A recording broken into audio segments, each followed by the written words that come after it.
నమస్కారం vision news కి స్వాగతం। ఈనాటి వార్తలు। అత్తిలిలో నులిపురుగుల నివారణ కార్యక్రమాన్ని మండల విద్యాధికారి ఎన్ రమేష్, ఎంవీఎల్కే ప్రసాద్ బాలుర యూపీ పాఠశాలలో ప్రారంభించారు। విద్యార్థులు ఆల్బెండజాల్ మాత్రలు తీసుకోవడం ద్వారా నులిపురుగులు నివారించడంతో రక్తహీనత తగ్గుతుందని చెప్పారు। వ్యక్తిగత పరిశుభ్రతను పాటించడం ద్వారా నులిపురుగులను నివారించవచ్చునని అన్నారు। పాఠశాల ప్రధానోపాధ్యాయుడు టిఏ విజయ్ కుమార్, ప్రాథమిక ఆరోగ్య కేంద్ర సిబ్బంది ఈ కార్యక్రమంలో పాల్గొన్నారు। జాతీయ నులిపురుగుల దినోత్సవం సందర్భంగా పట్టణంలోని శ్రీ పొట్టి శ్రీరాములు పురపాలక బాలికోన్నత పాఠశాలలో సోమవారం జిల్లా joint collector T Rahul Kumar Reddy కార్యక్రమాన్ని ప్రారంభించారు। 9వ తరగతి విద్యార్థులతో బెంచ్ పై కలిసి కూర్చుని ఆప్యాయంగా పలకరించారు। విద్యార్థులందరితో ఒకేసారి నులిపురుగుల నివారణ మాత్రలను వేసుకునేలా ఉత్తేజపరిచి స్వయంగా పరిశీలించారు। ఈ సందర్భంగా జాయింట్ కలెక్టర్ మాట్లాడుతూ పిల్లలు బయట అమ్మే పానీపూరీలు, నూడిల్స్, వివిధ రకాల తినుబండారాలను అస్సలు తినకూడదు అని సూచించారు। సోమవారం భీమవరం పట్టణంలోని శ్రీ పొట్టి శ్రీరాములు బాలికోన్నత పాఠశాలలో జాతీయ నులిపురుగుల దినోత్సవం ప్రారంభ కార్యక్రమంలో పాల్గొనేందుకు వచ్చిన joint collector T Rahul Kumar Reddy కార్యక్రమం అనంతరం తరగతి గదులను పరిశీలించి 10వ తరగతి విద్యార్థులతో కొంత సమయం ముచ్చటించారు। పరీక్షలంటే భయం ఉండకూడదని, ఏ సబ్జెక్ట్ అయినా ఇష్టంగా చదివితే కష్టం అనిపించదని అన్నారు। సుమారు గంటకు పైగా విద్యార్థులతో మాట్లాడుతూ పాఠాలు ఎలా చదవాలి, ఎలా చదివితే గుర్తుంటాయి, పరీక్షలు వ్రాసే సమయంలో సులభతరమైన పద్ధతులు తదితర అంశాలపై విద్యార్థులకు క్షుణ్ణంగా అవగాహన కల్పించారు। బట్టి పట్టి చదివితే కష్టమని అనిపిస్తుందని, త్వరగా మర్చిపోవడం కూడా ఉంటుందని తెలిపారు। పాఠాలను అర్థం చేసుకుంటూ ఏకాగ్రతతో చదవాలి అన్నారు। ఉపాధ్యాయులు చెప్పిన ఏ సబ్జెక్ట్ అయినా 1కి 10 సార్లు చదివితే పూర్తిగా అర్థమవుతుందని, ఎప్పటికీ గుర్తుంటుందని తెలిపారు। తణుకు పట్టణంలోని స్థానిక 27వ వార్డు నందు తణుకు శాసనసభ్యుడు ఆర్మిల్లి రాధాకృష్ణ ఆధ్వర్యంలో ఉభయ గోదావరి జిల్లాల పట్టభద్రుల ఎమ్మెల్సీ ఎన్నికల గురించి ఇంటింటికి వెళ్లి కూటమి అభ్యర్థి పేరాబత్తుల రాజశేఖర్ ని అత్యధిక ఓట్లు వేసి గెలిపించాలని కోరారు। అభ్యర్థి రాజశేఖర్ కు మద్దతుగా గ్రాడ్యుయేట్స్ ఓటర్ల ఇంటింటికి వెళ్లి వారి ఓటర్లను అభ్యర్థించడం జరుగుతుందని అన్నారు। ఈ రోజు ముఖ్యంగా కూటమి ప్రభుత్వం ఏర్పడిన తర్వాత మొట్టమొదటి ఎమ్మెల్సీ ఎన్నికల్లో అన్ని అర్హతలు ఉన్న అభ్యర్థి నాయకత్వం కలిగినటువంటి పేరాబత్తుల రాజశేఖరంను అత్యధిక మెజార్టీతో గెలిపిస్తే మన ఉభయ గోదావరి జిల్లాల సమస్యలు తీర్చిదిద్దేటటువంటి అవకాశం ఉంటుందని అన్నారు। ముఖ్యమంత్రి నారా చంద్రబాబు నాయుడు, ఉప ముఖ్యమంత్రి పవన్ కళ్యాణ్, ప్రధానమంత్రి నరేంద్ర మోడీ నాయకత్వంలో ఈ రాష్ట్రం యొక్క అభివృద్ధి సంక్షేమం లక్ష్యంగా ఉందని, సుపరిపాలన కూటమి ప్రభుత్వం అందిస్తుందని అన్నారు। ఈ రోజు రాష్ట్రంలో ప్రతి ఒక్కరికి ఉపాధి కల్పించే విధంగా కూటమి ప్రభుత్వం ముందుకు వెళ్తుందని, ఇటువంటి ప్రభుత్వానికి ప్రజలందరూ కూడా మద్దతు తెలిపి కూటమి అభ్యర్థులను అత్యధిక మెజార్టీతో గెలిపిస్తే భవిష్యత్తులో మరిన్ని కార్యక్రమాలు చేసుకోవడానికి, జిల్లాను సర్వోన్నతంగా అభివృద్ధి సాధించుకోవడానికి అవకాశం ఉంటుందని అన్నారు।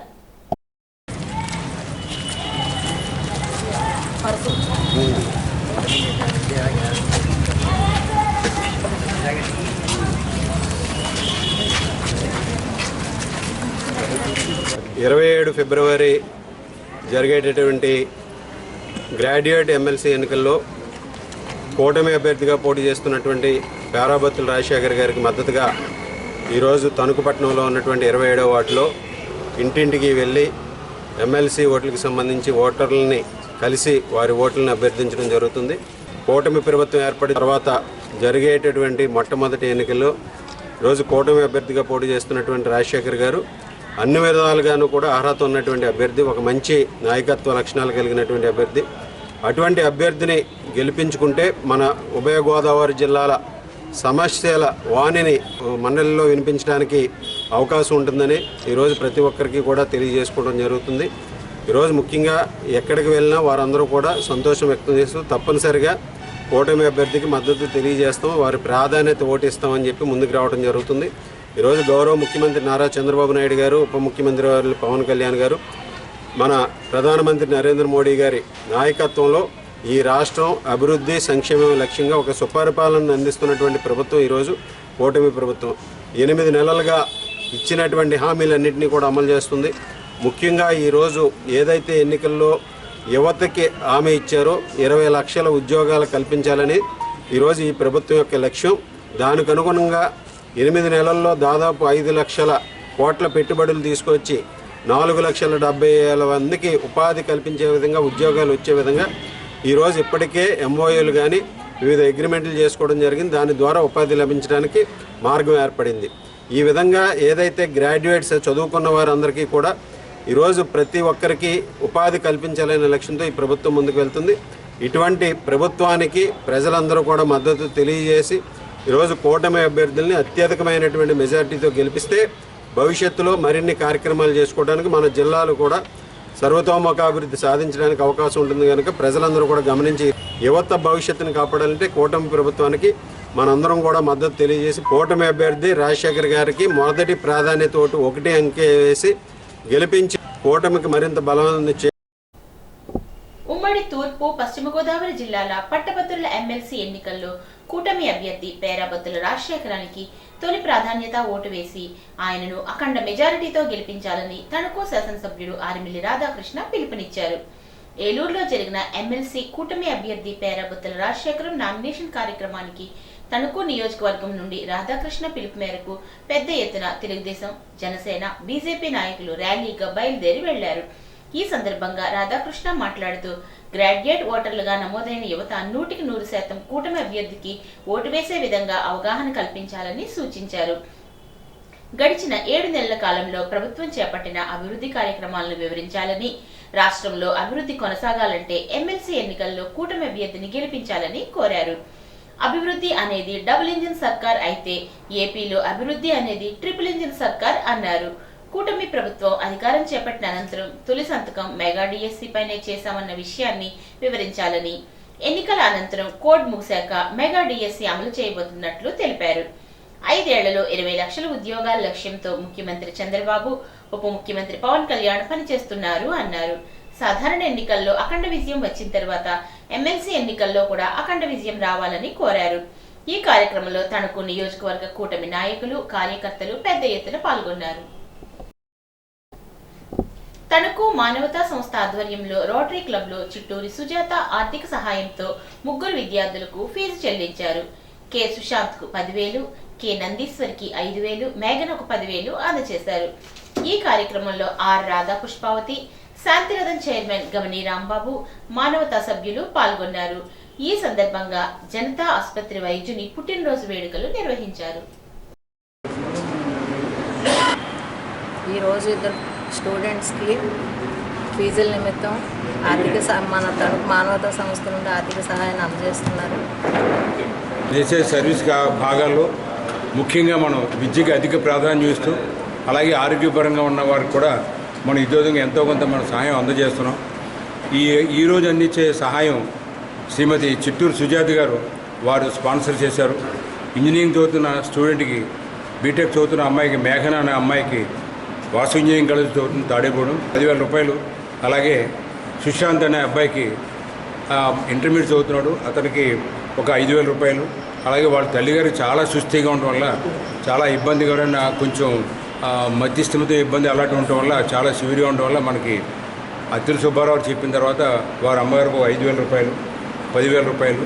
తర్వాత ఇంకొక స్టూడెంట్ ఎస్కేఎస్టీ మహిళా కళాశాలలో చదువుతున్న అమ్మాయి ఇప్పుడు ఒక 5,000 రూపాయలు ఈరోజు సుజాత గారి చేతుల మీదుగా ఈ చెక్లు వారికి అందజేయడం జరుగుతుంది. మానవ వ్యవస్థ అందరూ ఎంతోమంది ఇతోదంగా సహాయం చేస్తూ దన్నుగా ఉండి ఈ సంవత్సరం ముందుకు నడిపిస్తున్నారు. వారందరికీ కూడా ప్రథమంగా మేము కృతజ్ఞతలు తెలియజేస్తున్నాం. మానవతా స్వచ్ఛంద సేవా సంస్థ వారికి చాలా ధన్యవాదాలు. గెస్ట్ సుజాత గారు ఆర్థిక సహాయం చేసినందుకు చాలా ధన్యవాదాలు. నేను ఉన్నత స్థాయికి వచ్చిన తర్వాత ఈ మానవతా స్వచ్ఛంద సంస్థ ద్వారా నాలాంటి ఇంకా విద్యార్థులకి సహాయపడుతున్నాను. జాతీయ నులిపురుగుల నివారణ దినోత్సవం సందర్భంగా తణుకు మండల పరిధిలో గల అన్ని పాఠశాలలు, అంగన్వాడీ కేంద్రాలన్నిటికీ పిల్లల వైద్యాధికారి కిషోర్ కుమార్, డాక్టర్ సాయి భవానీ ఆధ్వర్యంలో ఆరోగ్య జాగ్రత్తలు, చేతులు శుభ్రపరచడానికి అవలంబించే విధానాలు నేర్పించి ప్రాథమిక ఆరోగ్య కేంద్ర పరిధిలోని సుమారు 9,355 మంది పిల్లలకు నులిపురుగుల మాత్రలు మింగించారు. ఈ కార్యక్రమంలో భాగంగా ముందుగా పిల్లలందరి చేతులను పరిశుభ్రంగా కడిగించి తరువాత భోజనం చేసిన 15 నిమిషములు ఆగి మాత్రలు మింగించారు. పిల్లలందరికీ ఆల్బెండజాల్ మాత్రల ఉపయోగాలు తెలియజేశారు. ఈ కార్యక్రమంలో కమ్యూనిటీ హెల్త్ ఆఫీసర్, ఆరోగ్య సిబ్బంది, ఆశా కార్యకర్తలు, అంగన్వాడీ సిబ్బంది పాల్గొన్నారు. ఆరోగ్య కేంద్రం గణపవరం పరిధిలోని జాతీయ నులిపురుగుల నిర్మూలన కార్యక్రమం సందర్భంగా ఆల్బెండజాల్ 400 mg బిళ్లల పంపిణీ 5,926 మంది పిల్లలకు ఇవ్వవలసి ఉండగా 5,755 మంది పిల్లలకు ఇచ్చినట్లు వైద్యాధికారి doctor PHS Santosh, doctor Kiranmayi తెలిపారు. 97% అయినట్లు తెలిపారు. ఈ కార్యక్రమానికి ఆసుపత్రి ప్రత్యేక అధికారి మరియు మండల అభివృద్ధి అధికారి R Baby Sreelakshmi, ZP school boys గణపవరంలో పాల్గొని కొంతమంది పిల్లలకు ఈ బిళ్లలను స్వయంగా వేశారు. అదేవిధంగా ఎంఈఓ గొర్రెల బాలయ్య కూడా హాజరయ్యారు. ఆయన మాట్లాడుతూ ప్రతి విద్యార్థిని ప్రతి 6 నెలలకు ఒకసారి ఆల్బెండజాల్ టాబ్లెట్లు ప్రభుత్వం ద్వారా స్కూల్స్ లో వేస్తున్నారని తెలియజేశారు. ప్రతి విద్యార్థి తప్పక ఈ బిళ్లలు నమిలి మింగాలని తెలిపారు. ఈ కార్యక్రమంలో high school HM Koyana Padmavati, community health officers, ASHA కార్యకర్తలు, ఏఎన్ఎంలు పాల్గొన్నారు. శ్రీ చింతలపాటి వరప్రసాద మూర్తిరాజు ప్రభుత్వ డిగ్రీ కళాశాలలో జాతీయ నులిపురుగుల నివారణ దినోత్సవాన్ని నిర్వహించారు. ఈ కార్యక్రమానికి ప్రిన్సిపల్ డాక్టర్ పి నిర్మల కుమారి అధ్యక్షత వహించి విద్యార్థులను ఉద్దేశించి మాట్లాడుతూ ముఖ్యంగా విద్యార్థినులు చదువుతో పాటు ఆరోగ్యం పట్ల శ్రద్ధ వహించాలి అని తెలిపారు. సుమారు 200 మంది విద్యార్థులకు ఆల్బెండజాల్ మాత్రలు స్థానిక గణపవరం పిహెచ్సిఏఎన్ ఆశా వర్కర్ సహాయంతో పంపిణీ చేశారు. ఈ కార్యక్రమంలో youth red cross society coordinator Venkanna Babu, IQAC coordinator Chaitanya మరియు అధ్యాపకేతర సిబ్బంది పాల్గొన్నారు. సోమవారం స్థానిక మలపరాజుపేట సెంటర్లో కేశవరం వెళ్లే ఉండి కాలువపై తాత్కాలిక బ్రెయిలీ బ్రిడ్జిపై ప్రజలు, విద్యార్థులు నిరసన వ్యక్తం చేశారు. ఈ సందర్భంగా జక్కంశెట్టి సత్యనారాయణ మాట్లాడుతూ 2008లో పాత బ్రిడ్జ్ కూలిపోవడంతో తాత్కాలికంగా నాడు బ్రెయిలీ బ్రిడ్జ్ నిర్మాణం చేశారు అన్నారు. 2019లో నాటి మంత్రివర్యులు చింతకాయల అయ్యన్న పాత్రుడు శంకుస్థాపన చేయగా తర్వాత వచ్చిన ప్రభుత్వం 2022లో తాత్కాలిక రిపేర్ల నిమిత్తం 9 లక్షలు కేటాయించి శిలాఫలకం నిర్మించారు. బ్రిడ్జికి ఇరువైపులా ద్వారపాలకుల శిలాఫలకాలు ఉన్నాయి తప్ప బ్రిడ్జిపై నడిచేయడానికి అవకాశం లేకుండా పోయింది అన్నారు. ఇప్పటికే అనేక మంది ద్విచక్ర వాహనదారుల టైర్లు కట్ అయిపోతున్నాయని, విద్యార్థులు సైకిల్తో బ్రిడ్జిపై వెళ్లాలంటే భయపడే పరిస్థితి ఉందని, సంక్రాంతికి ప్రొక్లైనర్లతో రబ్బర్లు వేసి కార్లు వెళ్లేలా ప్రయత్నాలు చేసి తరువాత తీసివేశారు. ఇప్పటికైనా ఉంగుటూరు శాసనసభ్యుడు వెంటనే స్పందించి తాత్కాలిక మరమ్మతులు చేయించి కొత్త బ్రిడ్జ్ నిర్మాణానికి త్వరితగతిన పనిచేయాలని డిమాండ్ చేశారు. మేడిశెట్టి పెంటారావు, పెచ్చెట్టి నరసింహమూర్తి మాట్లాడుతూ బ్రిడ్జిపై ఉన్న రేకులు పాడైపోవడం వల్ల అనేక మంది గాయాల పాలైన పరిస్థితి ఉందన్నారు. ఇప్పటికే అనేక సార్లు ఈ బ్రిడ్జ్ నిర్మించాలని ఆందోళన చేసిన సంగతి గుర్తించాలని, ప్రజలు పడుతున్న ఇబ్బందులను స్థానిక ఎమ్మెల్యే పరిష్కారానికి కృషి చేయాలని కోరారు. ఈ కార్యక్రమంలో కేతా శ్రీనివాస్, సంజీవరావు, నరాల్శెట్టి రామకృష్ణ, ఏళ్లప్పారావు తదితరులు పాల్గొన్నారు. తాడేపల్లిగూడెం శాసనసభ్యులు బొలిశెట్టి శ్రీనివాస్ నియోజకవర్గ నూతన ప్రభుత్వ జూనియర్ కళాశాల భవన నిర్మాణం కోసం నిధులు మంజూరు చేయవలసిందిగా గౌరవ ముఖ్యమంత్రికి వినతి పత్రం అందజేశారు. పెంటపాడు మండలం కేఎన్ రోడ్ నుండి బోడపాడు వరకు రోడ్డు నిర్మాణం కొరకు 1,60,00,000 నిధులను మంజూరు చేయవలసిందిగా ముఖ్యమంత్రికి వినతి పత్రం అందజేశారు. ముఖ్యమంత్రి ఉన్నతాధికారులను బోర్డు నిధులను విడుదల చేయవలసిందిగా ఆదేశించారు. పాలకొల్లు లయన్స్ క్లబ్ లో జరిగిన శ్రీకృష్ణదేవరాయ కాపు సంక్షేమ సంఘ ఆధ్వర్యంలో తులసి రామచంద్ర ప్రభు సహకారంతో పాలకొల్లు నియోజకవర్గానికి చెందిన 350 మంది కాపు, తెలగ, బలిజ పేద విద్యార్థులకు 13 లక్షల రూపాయల ఉపకార వేతనాలను మంత్రి నిమ్మల రామానాయుడు అందజేశారు.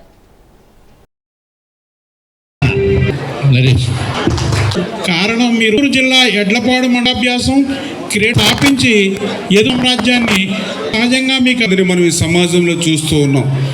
ఒక పాలు పోసేటువంటి వ్యక్తి కొడుకు మరి ఒక కలెక్టర్ కావాలన్నా, ఒక ఇళ్లల్లో పనిచేసేటువంటి ఆమె కూతురు ఒక మంచి సాఫ్ట్వేర్ ఇంజనీర్ అవ్వాలన్నా అది ఒక్క విద్య ద్వారా మాత్రమే సాధ్యమవుతుందని, జీవితాన్ని మార్చగలిగేటువంటి శక్తి ఈ ప్రపంచంలో దేనికైనా ఉంది అని అంటే అది ఒక్క విద్యకు మాత్రమే ఉన్నటువంటి పరిస్థితి. మరి అటువంటి విద్యను ప్రాధాన్యతనివ్వాలి అనేటువంటి అంశంతో మరి వేళ మరి పాలకొల్లు మరి శ్రీకృష్ణదేవరాయ కాపు సంక్షేమ సంఘం వారు ఈ యొక్క కార్యక్రమాన్ని ఈ సంవత్సరం అనే కాదు గత 10-15 సంవత్సరాలుగా అటువంటి విద్యను ప్రోత్సహించేటువంటి విధంగా ఆ యొక్క విద్యార్థులకు కూడా మరి ఉచితంగా వాళ్ళకి ప్రతి సంవత్సరం కూడా ఉపకార వేతనాలు ఇచ్చి యొక్క విద్యను ప్రోత్సహిస్తున్నందుకు ముందుగా ఆ శ్రీకృష్ణదేవరాయ కాపు సంక్షేమ పాలకుల సంఘం వారికి హృదయపూర్వకమైన అభినందనలు, ధన్యవాదాలు తెలియజేసుకుంటూ ఉన్నా.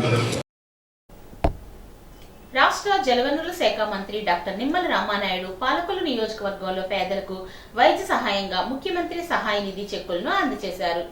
నాడు జగన్ పేదలకు వైద్యంను పూర్తిగా దూరం చేస్తే నేడు చంద్రబాబు మళ్లీ పునరుద్ధరించి ఆదుకుంటున్నారని అన్నారు. పేదల గుండెకు భరోసా కింద గుండె జబ్బు వస్తే 60,000 విలువ గల ఇంజెక్షన్స్ ఉచితంగా అందిస్తున్నామని తెలిపారు. అన్ని వైద్య ఆరోగ్య ఆసుపత్రుల్లో అందుబాటులో ఉంచాము అని అన్నారు. జగన్ కు ప్రతిపక్ష హోదా ఇవ్వంది తాము కాదు, ఆయన రాక్షస కక్షలు విధ్వంసం పాలన చూసి ప్రజలే ప్రతిపక్ష హోదా కూడా ఇవ్వలేదని అన్నారు. వైద్యం నిమిత్తం ఖర్చు పెట్టుకునేటువంటి వాళ్ళు ఎవరైతే ఉన్నారో మరి వాళ్ళు బిల్స్ తీసుకొస్తే వాళ్ళకి సీఎం రిలీఫ్ ఫండ్ ద్వారా మరి పెద్ద ఎత్తున వాళ్ళకి సాయం అందించి మానవత్వం చాటుకున్నటువంటి ప్రభుత్వం ఈరోజు ఎన్డీఏ ప్రభుత్వం. ఎందుకంటే మనం చూస్తూ ఉన్నాం, మరి ఆసుపత్రులకు వెళ్ళి 50,000, 1,00,000, 5 లక్షలు, 30 లక్షలు, 20 లక్షలు ఇట్లా బిల్లులు చెల్లించుకుని ఆరోగ్యం కుదుటపడి ఇంటికి వచ్చినా కూడా ఒక పక్క ఆరోగ్యం కుదుటపడింది అని సంతోషించాలో, ఆ హాస్పిటల్కి చెల్లించినటువంటి బిల్లుల్ని మళ్ళీ ఎట్లా తీర్చాలి, బంగారం తాకట్టు పెట్టో, ఇల్లు తాకట్టు పెట్టో, ఎక్కడో అప్పు తెచ్చుకునో వైద్యం చేయించుకున్నాం అనేటువంటి బాధ మరొక పక్కన ఉన్నటువంటి స్థితిలో అటువంటి బాధ వాళ్ళ ఇబ్బంది లేకుండా ఈవేళ మరి పెద్ద ఎత్తున ఎవరైతే ఈ యొక్క వైద్యం నిమిత్తం ఖర్చు ఏదైతే ఉందో దాని వాళ్ళ చెక్కుల రూపంలో పెద్ద ఎత్తున అందిస్తూ ఉన్నాం.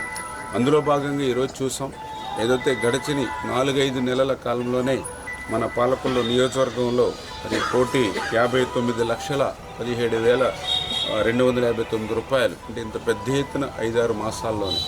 మళ్ళీ ఈరోజు మరి 11,93,535 ఏదైతే ఒక 10 మందికి ఈరోజు కూడా సీఎంఆర్ఎఫ్ చెక్కులు, అంటే ఈ రకంగా 5-6 నెలల కాలంలోనే మరి దగ్గర మరి 1,70,80,00,000 రూపాయలు ఈరోజు సీఎంఆర్ఎఫ్ ద్వారా పేదలకు వైద్య నిమిత్తం అందించామని అంటే ఈ ప్రభుత్వం ఎంత కష్టపడి పనిచేస్తున్నాం అనేటువంటిది ఇదే ఒక ఉదాహరణ అని చెప్పి తెలియజేసుకుంటూ, ఎవరైతే ప్రజలున్నారో వాళ్ళకి సేవ చేయాలనేటువంటి తపన ఉంటేనే ఇటువంటివి సాధ్యమవుతాయి. అవన్నీ లేనిటువంటి వ్యక్తులు కాబట్టి గత పాలనలో ₹1 కూడా ఎవరికి కూడా సరైనటువంటి విధంగా సీఎంఆర్ఎఫ్ అందలేదు అని అంటే మరి గత ప్రభుత్వానికి ఈ ప్రభుత్వానికి ఎంత తేడా ఉంది సేవలు అనేటువంటి విషయాన్ని కూడా ప్రజలందరూ కూడా గుర్తుపెట్టుకోవాలని చెప్పేసి. పశ్చిమ గోదావరి జిల్లా ఉండి మండలం పెదపుల్లేరు గ్రామంలో జరుగుతున్న శ్రీ సత్యమ్మ తల్లి అమ్మవారి జాతర మహోత్సవాల్లో ఉంగుటూరు శాసనసభ్యుడు పచ్చమట్ల ధర్మరాజు సతీమణి పచ్చమట్ల వసంతకుమారి సోమవారం పాల్గొన్నారు. ఆమె అమ్మవారికి ప్రత్యేక పూజలు చేశారు. ఈ సందర్భంగా ఆమె మాట్లాడుతూ, కలిదిండి వారి ఆడపడుచు అమ్మవారు వెలిసిన చరిత్ర తెలుసుకున్నాను. మహిమ కలిగిన తల్లి శ్రీ సత్యమ్మ తల్లి, ఆమెను దర్శించుకునే భాగ్యం నేడు నాకు కలిగింది అని అన్నారు. ముదునూరి వెంకటరాజు దంపతుల కుమార్తె అయినటువంటి భూపతిరాజు దినేష్ వర్మ, నాగసాయి మానస దంపతులు ముత్తైదువులతో కలిసి అమ్మవారికి సహస్ర కలశాభిషేకం గావించి కుంకుమ పూజలు చేశారు. అమ్మవారి యొక్క కరుణా కటాక్షాలు మాపై ఉండాలని వేడుకున్నారు.